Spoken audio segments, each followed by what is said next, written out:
My parents paid for my best friend and husband's honeymoon as an apology for my tantrums after their cheating, but I'm going to need popcorn when the DNA test results come in. I met Ela, 35 years old, when we were kids. She was my best friend, the person I trusted most, after my family. Which now, in hindsight, were actually the people I should have trusted the least. We did everything together as children, and even as adults we were still inseparable. My parents loved her like a second daughter. She was always welcome in our home, invited on family vacations, treated like one of us. So she was the last person I ever expected would betray me like this. Lucas, my husband, also 35, and I had been married for 3 years. No, I won't try to sell you some fantasy that our relationship was perfect, but it wasn't bad either. We'd been through a lot, and I truly trusted this man. This happened 6 years ago, on our anniversary.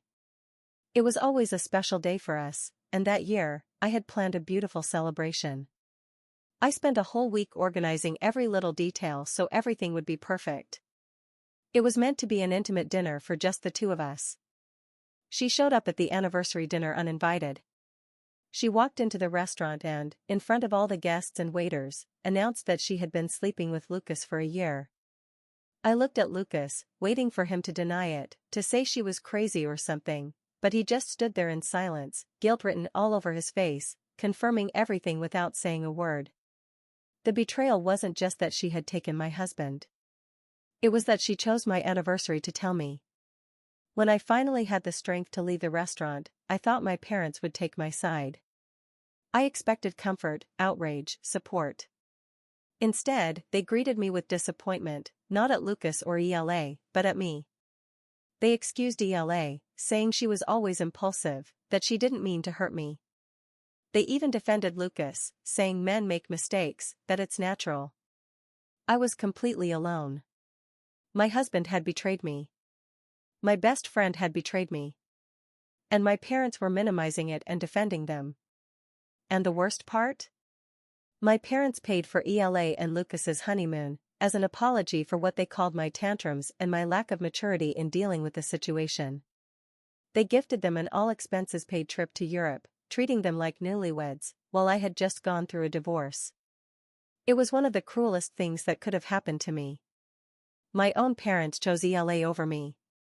They chose the woman who destroyed my life over their own daughter. I tried to make them understand how badly they had hurt me, but it was useless. They either didn't understand or simply didn't care. They kept telling me to move on, to be happy for Ela and Lucas, to stop making everything about me. They always adored Ela, but in a situation like this, and considering I'm their daughter, I expected something different. I think that's what any normal person would expect. That's why I stopped answering their calls. I couldn't stand hearing their voices blaming me for everything, defending that shameless pair of cheaters. Every message from my mom was to tell me how disappointed she was in me. That being mature meant letting the past go. But it wasn't about me letting go, it was about forgiving and accepting them. My dad sent short, cold texts telling me to accept reality and stop being resentful. They never once asked how I was doing. They only cared about making sure Ela and Lucas were happy. I saw the honeymoon pictures on social media. My parents commented on every post, saying how beautiful they looked, how happy they were for them. I blocked them all. Then 6 years passed, and life went on. It was hard, because the betrayal came from all directions, from every person I loved. I distanced myself from my parents, from Ela, from Lucas, and from anyone who sided with them. And then everything changed again. A simple DNA test shattered what little stability was left in my family. It all started when my mother decided to confess a secret she'd been keeping for decades. She told Ela that my father was actually her biological father. Ela didn't believe her at first, but my mom insisted, saying she'd known for years but stayed silent out of guilt. She had been very close friends with Ela's mom, and my father had had an affair with her throughout his entire marriage. When Ela was born, my father didn't step up as a parent, and my mother, consumed by guilt, tried to make up for it in her own way. She convinced my father to secretly provide for Ela and her mother, helped them buy a house in our neighborhood, made sure ELA went to the same school as me. She kept her in our lives under the guise of generosity, all while carrying the guilt of knowing the truth but refusing to expose my father's infidelity. Still skeptical, ELA decided to take a DNA test. When the results came in, everything fell apart. My father didn't deny it. He didn't even try to defend himself. My mother broke down, saying she had carried that secret for decades and had done the best she could. ELA was furious, but not because she'd been lied to. She was angry because she felt used. She wasn't mad at my father, she was mad at my mother for not telling her sooner. And here comes the crazy part, she was angry at me, for having had a better childhood. For being the daughter my father acknowledged publicly. She directed all her rage at me, as if I had anything to do with any of this. I told her that if she was angry at me, I didn't care, that this was her karma for being a backstabbing bitch, and that's when the whole family exploded. Accusations, resentment, decades of buried secrets all came spilling out at once, while I just sat there, watching it all from a distance. Now it made sense why they supported my ex-best friend so much. They were guilty of all the things they had been hiding for years. My mother's affection for ELA wasn't really friendship, it was guilt. My father didn't defend Lucas to keep the peace or whatever, he defended him because Lucas was a younger version of himself. The family fell apart. My mom and dad barely spoke. ELA began demanding that my father make up for the lost years, claiming he owed her for the time she grew up without a father figure. My dad, always one to avoid conflict, suddenly started acting like he had always wanted to be there for ELA. He began giving her everything she asked for. My mother resented him for that, even though she was the one who had hidden the truth all those years. She didn't stop calling me, messaging me, begging me to forgive her. My mother lost a daughter because she chose to defend her cheating husband at the beginning. But when I asked why she had chosen to tell the truth now, after all these years, she told me she simply couldn't live with it anymore. Now my father and she are building a bond, and my mother is being pushed aside. She doesn't forgive my mother because she sees her as the bad guy, the messenger, or whatever. Meanwhile, my father won't speak to my mother for letting the truth come out. As for me, I feel nothing toward my mother. She made her choice 6 years ago, and nothing can turn back time. Edit, I know nothing about Lucas at this point. Everything I know is through my mother. I haven't spoken to my father or to ELA again. Update 1. These past few months, I've been completely distanced from my immediate family, that is, my father, my mother, and my half-sister, born from an affair and with the same moral compass as the reason for her existence. Still, I keep in touch with another part of the family, and they tell me things. You know, things that are happening now with this new discovery in the family, the child of my father's infidelity. ELA didn't waste any time in claiming her position as my father's real daughter. She went on a mission to take everything she could from him, his money, his time, his attention. And my father, who had spent decades pretending she didn't exist in that way, suddenly became the devoted dad she had always wanted. He started introducing her proudly to the extended family, taking trips together, spending the holidays together. He even changed his will to include her. My mother fell apart. They patched things up slightly, but she was hurting. It pained her that he threw the affair in her face like that, acting as if she were the sad little wife who got cheated on, in front of everyone. I think my dad did it on purpose, as punishment for opening her mouth. She had spent her whole life carrying the burden of his betrayal, and now she had to watch the daughter of that betrayal hurt her again and again. She kept trying to contact me, trying to guilt me into rejoining the family. But I had no interest in doing so, especially knowing what kind of storm I'd be walking into. No thanks. Too many idiots in that mess. ELA got exactly what she wanted. She had all of my father's attention, his money, and the validation she had craved all her life. But even that wasn't enough for her. She wanted more. She wanted the perfect family she never got growing up because she didn't have a dad. And when she didn't get that, she turned on my father too. She accused him of never truly loving her, of only acknowledging her out of guilt. She blamed him for choosing to stay with my mom all those years instead of stepping up as her father.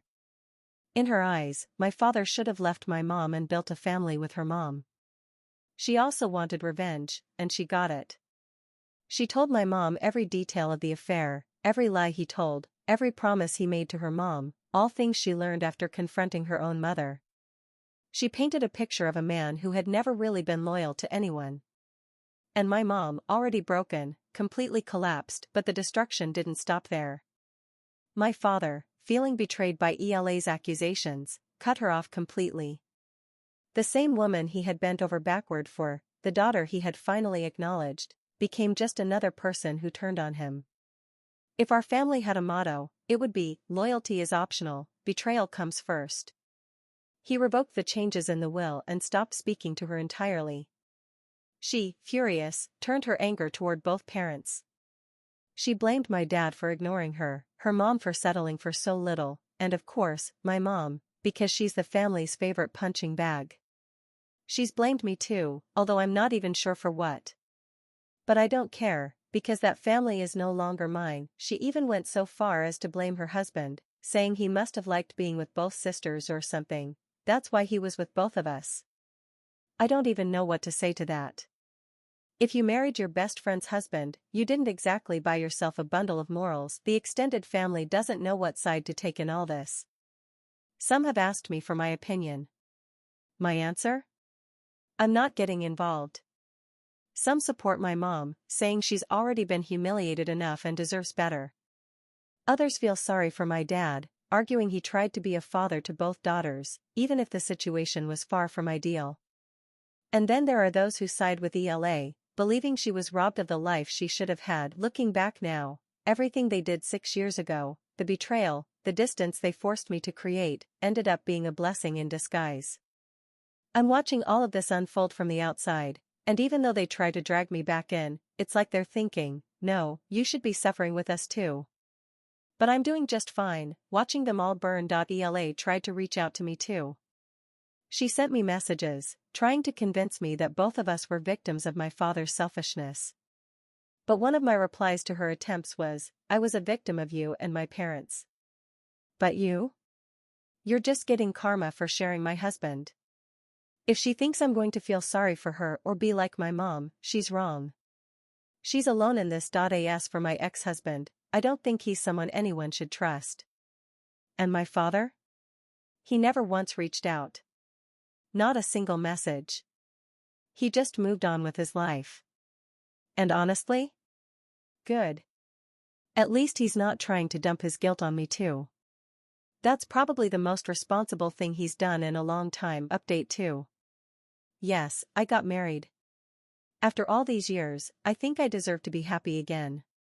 My new husband knows everything about my family, but in all our years together, through dating and engagement, he's never met them. I'd rather keep my husband far away from my family, and far away from my ex-best friend. I think that's for the best.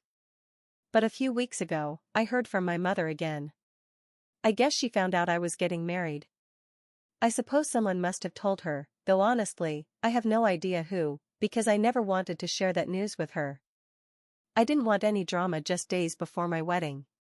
Though the chances of her finding out were high, we invited a lot of people, including family, and even though I asked them to keep it quiet, you know how that goes, she made some half-hearted attempts to contact me, always finding new ways to reach out, just to play the victim. She said things like, I can't believe you're not inviting me to your wedding. This is your big day and I should be there. My only response was, watch me do it. And watch how little I care that you're not there. This woman acts like I owe her something. Look, I know she's my mother, and a lot of people say you should always make space for family on important days like this. But for me, that just wasn't an option. There's too much history between us. And the truth is, her actions over the years have made me feel betrayed, ignored, and unsupported. Chris, my now husband, was completely fine with my mother not being at the wedding. He knows that this day was not the time or place to try to make things right, if I even wanted to, which I don't.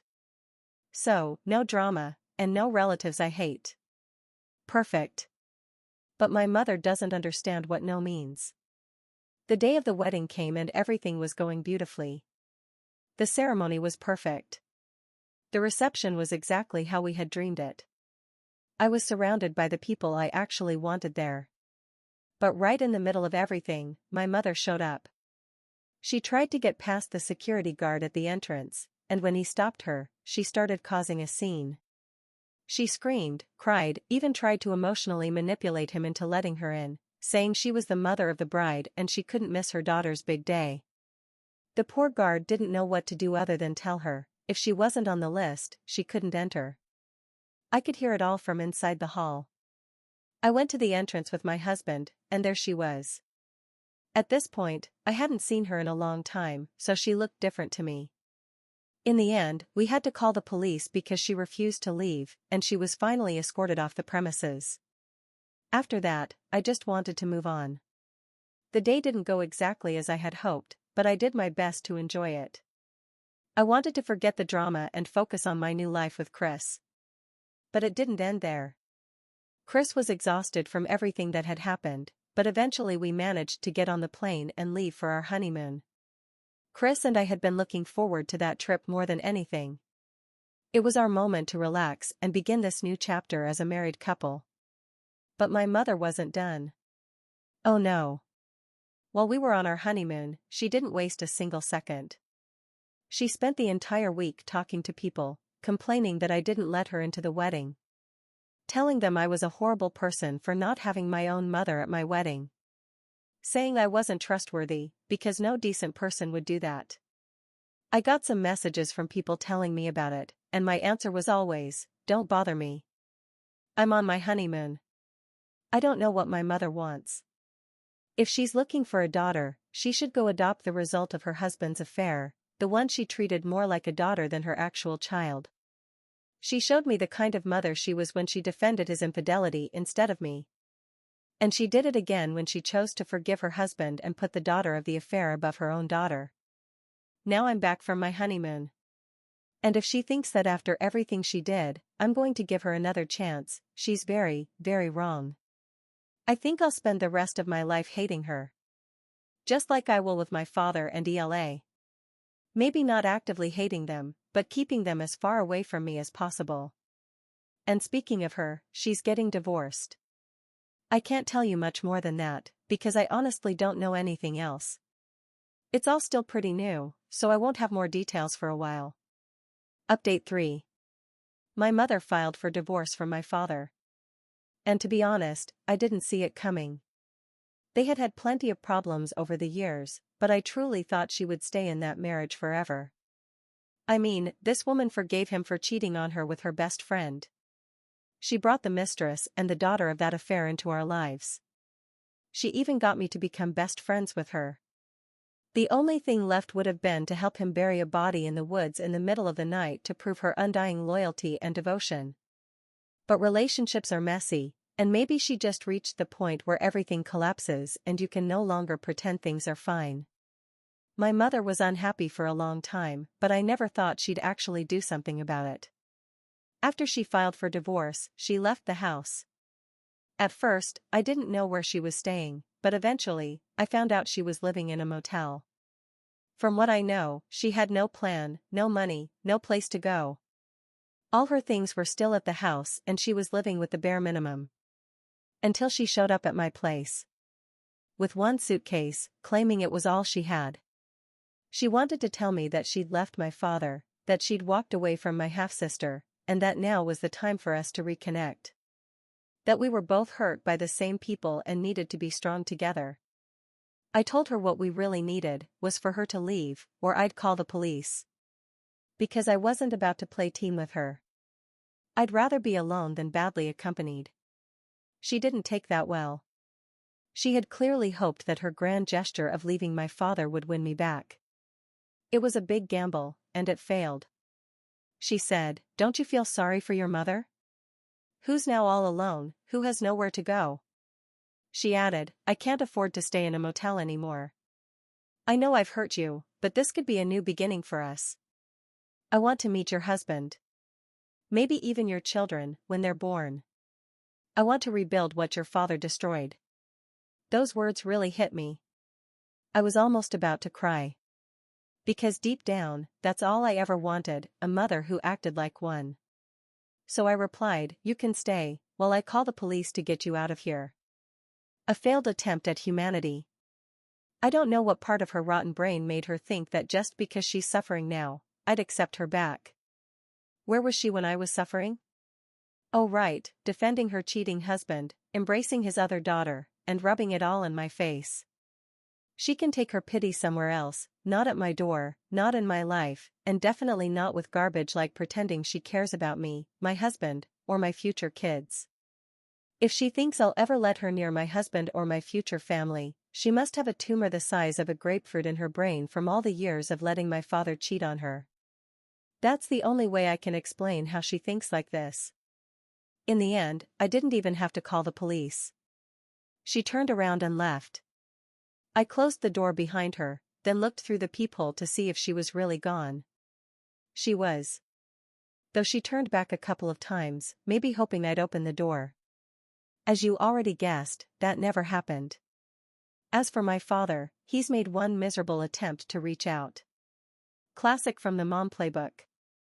He asked around the family about me, a little attempt to soften things before making a more direct move. But this isn't my first rodeo. Dad, I know what you're trying to do. And it's not going to work. Look, Mom tried the grand finale. Showing up at my door with a suitcase, expecting me to break down and let her in. That ended with her being rejected and looking absolutely pathetic. And before I go, here's what I know about ELA. She divorced Lucas. Apparently, she left him when he couldn't take the family drama anymore. According to family gossip, she yelled at him, "You should be supporting me more through all of this. Don't you realize I'm the one suffering here?" And his response was, "I'm tired of your family and all your drama." So she handed him the divorce papers, and that was the end of it. Not too long ago. Another love story ruined. Correction, another cheating story ruined. Update 4. My family has finally returned to that familiar peace they're used to. Not because things are better, but because everything is so bad that nobody even bothers me anymore. My parents are divorced. They had to sell the family home, and each of them bought a smaller place. My mom isn't homeless. I know some people were worried after my last update, thinking I was too harsh with her. But honestly, I gave her VIP treatment compared to what she deserved. For our family standards, the divorce has been amicable. My mom thinks my dad is a shameless cheater who would stick his sausage in anything if it were legal. My dad thinks my mom is a menopausal, bitter lunatic who can't handle a little infidelity after all these years. Sounds super friendly, for what we're used to. Those are words of affection in this family. Oh, and guess what I recently found out? She tried to sue my father for alimony. Even though he supported her and her mother for years. She argued that it didn't count because it wasn't official alimony. But my father proved it was, and didn't have to give her a cent. In other headlines from this family's tabloid, ELA may have cheated on Lucas too, at some point. No confirmed sources, so the investigative journalism in this paper is weak, but hey, it meets the standards of my family, so it's par for the course. Today, my father made another attempt to reach out. He sent a message using one of his friend's phones, calling me the nickname he used when I was little, and asking if we could see each other, maybe do something together. I did think of something we could do together, which probably wasn't what he had in mind. Forget each other exists. Message read. No reply. Problem solved. And that's the end of my story. Because in case it wasn't clear, I want nothing to do with any of them.